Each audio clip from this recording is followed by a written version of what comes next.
Hello, my dear friends. Welcome to the official YouTube channel of the Home Academy. Home academy YouTube channel में हम आप सभी का welcome करते हैं। अगर आप हमारे यूट्यूब चैनल पे नए हैं, अभी तक हमारे चैनल को सब्सक्राइब नहीं किया है, बेल आइकन को प्रेस नहीं किया है, तो सबसे पहले जो है आप बेल आइकन को प्रेस करें, चैनल को सब्सक्राइब करें, ताकि हमारी हर आने वाली वीडियो की नोटिफिकेशन आपको मिलती रहे। आज हम पढ़ने वाले हैं डैम्स ऑफ इंडिया आपके वन डे कॉम्पिटिटिव एग्जामिनेशन के लिए। ठीक है, तो बहुत ही एक अच्छा टॉपिक है डैम्स ऑफ इंडिया। तो अक्सर जो है इसमें से क्वेश्चन जो है वो पूछे जाते हैं और सारे इंपॉर्टेंट पॉइंट्स जो है मैं आपके साथ डिस्कस करूंगा।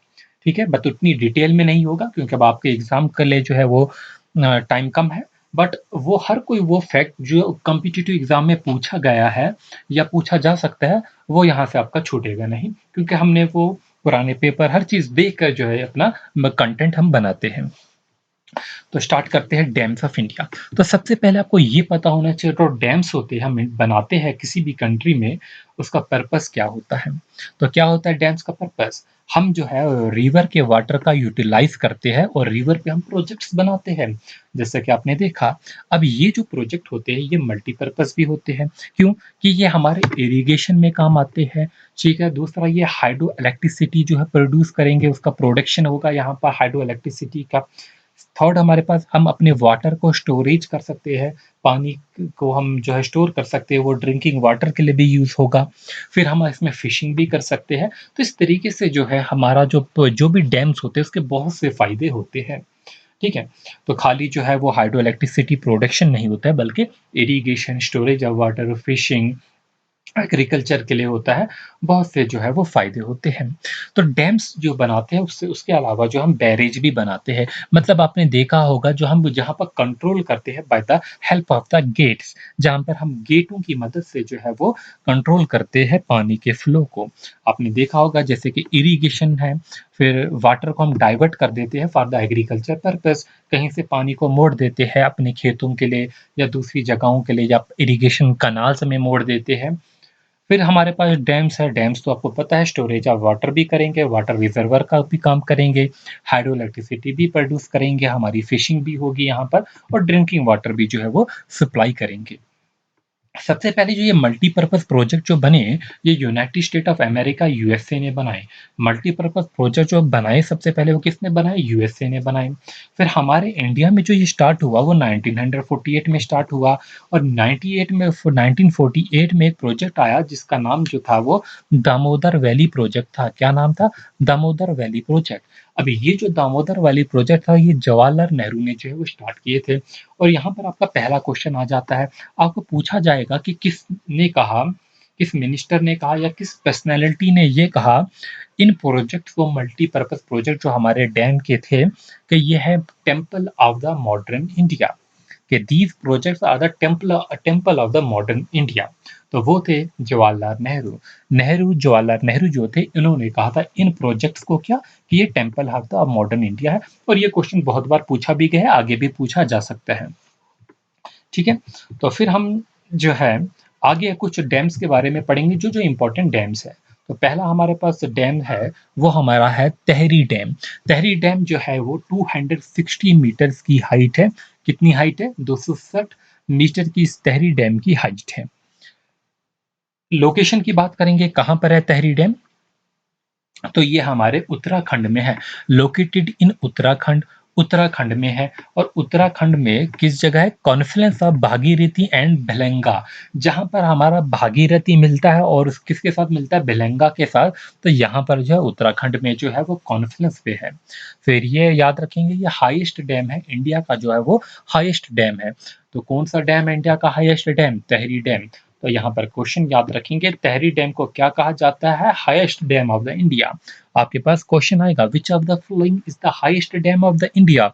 दिए गए ऑप्शन है तहरी डैम, हीराकुंड डैम, बाखरा डैम, या सरदार सरोवर डैम। तो कौन सा ऑप्शन होगा करेक्ट होगा? तहरी डैम होगा। और उसकी हाइट कितनी है? 260 मीटर है। दूसरा हमारा आता है हीराकुंड डैम। देखिए बहुत इंपॉर्टेंट है हीराकुंड डैम, बचपन से हम जो है इसका नाम तो सुना ही होगा हर किसी ने, हीराकुंड डैम। हीराकुंड डैम सबसे पहले याद रखें कि ये कहाँ पर बना है। It was constructed across Mahanadi river. किस रिवर पे है ये? महानदी रिवर पे है। ठीक है। हीराकुंड डैम जो है किस रिवर पे है? महानदी रिवर पे है, जो कि संबलपुर ऑफ उड़ीसा में है। लेंथ की बात करेंगे इस डैम की तो 26 किलोमीटर जो है इसकी लेंथ है। ये जो लेंथ होती है ना, लेंथ जिसे स्पैम कहते हैं, ये 26 किलोमीटर की है। मतलब ये यहाँ का जो है, इंडिया का जो है, वो इंडिया नहीं बल्कि पूरी दुनिया का जो है लॉन्गेस्ट डैम है। क्यों लॉन्गेस्ट डैम है? क्योंकि इसकी जो लेंथ है वो 26 किलोमीटर की लेंथ है। अगर हम बात करेंगे, हीराकुंड डैम है, डैम की बहुत सी टाइप्स होती है, तो ये किस टाइप का है? ये ग्रेविटी डैम है। ठीक है, तो याद रखेंगे ग्रेविटी डैम है ये हीराकुंड डैम। हाइट कितनी है? 60 मीटर है, बट लेंथ जो है वो 26 किलोमीटर है। लेंथ किलोमीटर्स में है। कैपेसिटी कितनी है? 290 मेगावाट। हमें ऊपर पढ़ा तहरी डैम की जो कैपेसिटी थी वो कितनी थी? 1000 मेगावाट थी। इतनी जो है ये प्रोडक्शन कर सकता है इलेक्ट्रिसिटी की। ठीक है, तो यहाँ पर जो है हीराकुंड डैम, इसकी कितनी है? 290 मेगावाट है। ठीक है, तो प्लांट कैपेसिटी जो तहरी डैम की थी वो 2400 मेगावाट थी, बट जो कैपेसिटी अभी प्रोड्यूस कर रहा है वो 1000 मेगावाट है। लेकिन प्लांट कैपेसिटी 2400 मेगावाट है, तो ये भी पूछा जाएगा कैपेसिटी कितनी होती है और प्लांट कैपेसिटी कितनी होती है। अगर आपका एक स्टैंडर्ड पेपर आया, अगर जो है वो बहुत ही ईजी क्वेश्चन आए, तो जो है ऐसी चीज़ें नहीं पूछी जाएगी। तो सिंपल इतना सा पूछा जाएगा, कौन सा डैम किधर है, या हद है तो हाईएस्ट कौन है, लोएस्ट लॉन्गेस्ट कौन है, इस तरीके के पूछे जा सकते हैं। अब यहाँ पर याद रखना, हीराकुंड डैम में 2 साइड्स है। ये हमारा एक वाला साइड है जो गांधी मीनार है, और दूसरा हमारे पास है नेहरू मीनार। एक मीनार हमारा गांधी मीनार है, दूसरा हमारा नेहरू मीनार है। तो ये longest and the largest dam जो है दुनिया में पूरा। तो ये गांधी मीनार जो है वो किस साइड है? वो नॉर्थ में पड़ता है। तो यहाँ पर याद रखेंगे, नॉर्थ में कौन सा है? गांधी मीनार। और जो नेहरू मीनार है वो कहाँ पर पड़ता है? साउथ में पड़ता है। तो ये क्वेश्चन है। तो ये भी पूछा जाएगा, गांधी मीनार और नेहरू मीनार जो है वो किस डैम में है? तो वो आपका ऑप्शन होगा हीराकुंड डैम। अगला हम देखेंगे, अगला हमारे पास है भाखड़ा डैम। ठीक है, भाखड़ा नंगल डैम कहाँ पर है? Situated on the river Sutlej on the Punjab Himachal border. तो हमारी नेबरिंग स्टेट पंजाब और हिमाचल के बॉर्डर पे है भाखड़ा डैम। इसकी जो हाइट है 226 मीटर है। ठीक है, हाइट कितनी है इसकी? 226 जो है वो मीटर है हमारे भाखड़ा डैम की। इससे ज़्यादा हमने ऊपर पढ़ी तहरी डैम की है। बट ये जो डैम है भाखड़ा डैम जो है, ये हाईएस्ट ग्रेविटी डैम है। याद रखेंगे, हाईएस्ट ग्रेविटी डैम कौन सा होगा? भाखड़ा डैम जो होगा वो हाईएस्ट ग्रेविटी डैम होगा। एक और यहाँ से क्वेश्चन आपका आता है, father of the Bhakra dam कौन है? सर छोटू राम। सर छोटू राम जो है वो फादर है, किस चीज के फादर है? भाखड़ा डैम के फादर हैं। ठीक है, तो अगला हम जो है फैक्ट जानेंगे सरदार सरोवर डैम के बारे में। सरदार सरोवर डैम जो है ये लार्जेस्ट डैम है इंडिया का।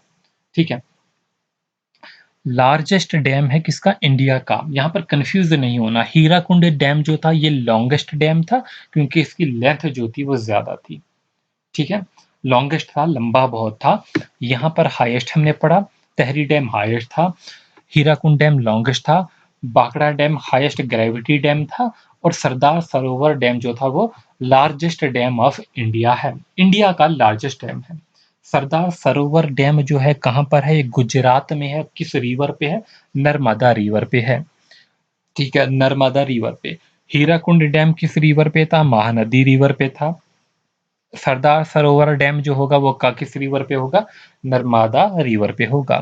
तो ये भी एक ग्रेविटी बेस्ड डैम है। कैपेसिटी कितनी इसकी? 1450 मेगावाट की जो है वो कैपेसिटी है। इसकी सरदार सरोवर डैम की जो है, सरदार सरोवर डैम की जो कैपेसिटी है वो कितनी है? 1450 है। अब यहाँ पर कुछ पॉइंट्स है। नर्मदा बचाओ कमेटी बनी थी। जब ये डैम बन रहा था ना, काफी शोर भी उठा था। नर्मदा बचाओ आंदोलन शुरू हुआ था, नर्मदा बचाओ, क्योंकि जो रिवर नर्मदा था इस पे शोर था। ठीक है, तो नर्मदा बचाओ कमेटी बनी थी, 1985 में बनी थी ये कमेटी। फिर नर्मदा बचाओ आंदोलन शुरू हुआ 89 में। Foundation stone of this project जो था ये प्राइम मिनिस्टर जवाहरलाल नेहरू ने 5 अप्रैल को रखा था 1961 में। ठीक है, और इट वाज स्टार्टेड बाय मेधा पाटेकर। तो याद रखेंगे, मेधा पाटेकर ने जो है स्टार्ट किया था। स्टैचू ऑफ द यूनिटी जो थी इसमें इस पे बना हुआ है 182 मीटर है। तो यहीं पर जो है स्टैचू ऑफ द यूनिटी भी जो है बना हुआ है, वो कितना है गुजरात में 182 मीटर का है। फिर हमारे पास अगली जो फैक्ट होगा वो हमारा कृष्णा रिवर प्रोजेक्ट से होगा। देखिए कृष्णा रिवर प्रोजेक्ट जो है ये बेसिकली जॉइंट प्रोजेक्ट है। किस किस के बीच में? कर्नाटका गवर्नमेंट और आंध्र प्रदेश की गवर्नमेंट के बीच में एक जॉइंट प्रोजेक्ट है। प्रोजेक्ट का नेम क्या होगा? Krishna river project. तो इस पे जो है वो डैम है एक कोनिया डैम है, कोनिया रिवर पे है। कोनिया रिवर जो है, ठीक है, कोनिया डैम जो है वो बना है किस रिवर पे? कोनिया रिवर पे। इन 1982 डैम वाज सेटअप। 1982 में इस डैम को सेटअप किया गया था, ठीक है। कब किया गया था? 1982 में। उसके बाद 1987 में अर्थक्वेक आ गया। फिर हमारे पास दूसरा यहाँ पर इसमें 2-3 मतलब डैम्स बने हुए हैं। फिर टूंगा भद्रा प्रोजेक्ट हुआ। कृष्णा रिवर प्रोजेक्ट के ही अंडर आता है दूसरा टूंगा भद्रा प्रोजेक्ट, जो कि टूंगा भद्रा रिवर पे है। फिर हमारे पास अलमाती डैम आता है कर्नाटका जो है, आल्सो नोन एज लाल बहादुर शास्त्री, ठीक है। अलमाती डैम जो है ये इन्हीं के नाम पे है, जो है लाल बहादुर शास्त्री पे बना हुआ है। फिर नेक्स्ट हमारे पास जो है वो नागा रंजन सागर जो है वो कृष्णा रिवर पे है। तो यहाँ पर याद रखेंगे हम कि लाल बहादुर शास्त्री डैम को ही हम क्या बोलते हैं? अलमाती डैम बोलते हैं, ठीक है। The Lal Bahadur Shastri dam also known as Almatti dam एक हाइड्रोलिटिक प्रोजेक्ट है जो कि कृष्णा रिवर पे नॉर्थ कर्नाटका पे बना हुआ है, ठीक है। जुलाई 2005 में जो है ये कंप्लीट हुआ था। इसकी हाइट जो है तकरीबन 160 मीटर की हाइट है। बाकी जो है आप जो है अगर और जानना चाहते होंगे आप पढ़ सकते हो अपनी बुक से या विकिपीडिया से। फिर हमारे पास एक और इम्पोर्टेंट प्रोजेक्ट आता है, बहुत अच्छा है ये भी याद रखने के लिए, चंबल रिवर प्रोजेक्ट। वो सुने भी होंगे आप चंबल रिवर प्रोजेक्ट के बारे में। तो चंबल रिवर जो प्रोजेक्ट है ये चंबल रिवर पे बना हुआ है, तभी नाम पड़ा चंबल रिवर प्रोजेक्ट। तो सबसे पहले आपको पता होना जो चंबल रिवर जो है ये है कहाँ? चंबल रिवर बेसिकली जो है ट्रिब्यूटरी है यमुना की। यमुना जो रिवर है हमारे सेंट्रल एशिया में, जो कि ग्रेटर गैंगेटिक ड्रेनेज सिस्टम का पार्ट है, इसकी जो है वो ट्रिब्यूटरी है चंबल रिवर। सो जो ओरिजिन होता है चंबल रिवर को वो जनापव हिल जो है वो इंदौर में, ये इसका जो है ओरिजिन है। और नीचे जैसे मैंने मेंशन भी किया है ट्रिब्यूटरी जो है वो किसकी है? यमुना की है, ठीक है। इट जॉइन्स द यमुना इन इटावा। कहाँ पर जॉइन करता है यमुना को? इटावा में। तो चंबल रिवर जो है वो एक बहुत ही मशहूर है इसके लिए कि ये फेमस है किसके लिए? सॉइल इरोजन के लिए जो है चंबल रिवर जो है वो फेमस है। वो चंबल रिवर जो है वो कहाँ पर है? राजस्थान में जो कोटा हमारा शहर है उसके जो वो इसी के आसपास जो है वो लोकेट है on the bank of the Chambal river. तो Chambal river originate as well as ends in the territory of the India. India से ही ओरिजिनेट होता है और इंडिया की टेरिटरी में ही खत्म होता है चंबल रिवर, ये याद रखेंगे आप इसके बारे में, चंबल रिवर के बारे में, ठीक है। तो राजस्थान, मध्य प्रदेश यहीं पर जो है इसी इन्हीं स्टेट्स में जो है वो रहता है और यहीं पर जो है वो यहीं तक जो है फैला हुआ है और इंडिया में ही है। टोटल अगर हम इसकी लेंथ की बात करेंगे 1024 जो है वो किलोमीटर जो है वो इस चंबल रिवर की जो है वो लेंथ है। तो ये था चंबल रिवर प्रोजेक्ट से रिलेटेड। तो यहाँ पर हमने कुछ जो है फैक्ट देखे डैम से रिलेटेड, ये वो डैम्स है जो अक्सर एग्जामिनेशन में पूछे जाते हैं। याद रखेंगे आप इसमें जो है ये नर्मदा बचाओ आंदोलन 1989 में जो है वो शुरू किया गया था। और ऊपर जो है Hirakud dam, बाखड़ा dam, Sardar Sarovar dam के बारे में, तहरी डैम के बारे में, कौन सा हाईएस्ट डैम ऑफ इंडिया है, लॉन्गेस्ट डैम कौन सा है और लार्जेस्ट डैम कौन सा है। लार्जेस्ट कौन सा है? सरदार सरोवर डैम है। लॉन्गेस्ट कौन सा है? हीराकुंड डैम है। और जो है वो हाईएस्ट डैम कौन सा है? तहरी डैम है। अगर पूछा जाएगा जो है वो नेहरू मीनार और गांधी मीनार किस डैम पे है तो क्या होगा? हीराकुंड डैम पे होगा। किसने कहा कि ये जो डैम्स है रिवर वैली प्रोजेक्ट जो भी हमने शुरू की है ये टेम्पल है of the modern India? Jawaharlal Nehru ने कहा। तो ये कुछ इंपॉर्टेंट पॉइंट्स थे। सबसे ज़्यादा अभी हमने इसमें कैपेसिटी भी देखी, किसकी ज़्यादा कैपेसिटी है किसकी कम है। तो उम्मीद है कि ये वीडियो आपके लिए जो है हेल्पफुल होगी, ठीक है। तो ये 10 मिनट की वीडियो जो थी 10 से 15 मिनट की, आपको इससे ज़रूर फ़ायदा होगा। अगर अच्छी लगती है अपने दोस्तों के साथ ज़रूर शेयर कीजिए। चैनल को सब्सक्राइब करना, वीडियो पे नीचे अपना सजेशन फीडबैक जो है वो दे सकते हैं और हमारे फेसबुक और इंस्टाग्राम पेज से जुड़ना ना भूलिए। Thanks for watching. All the best.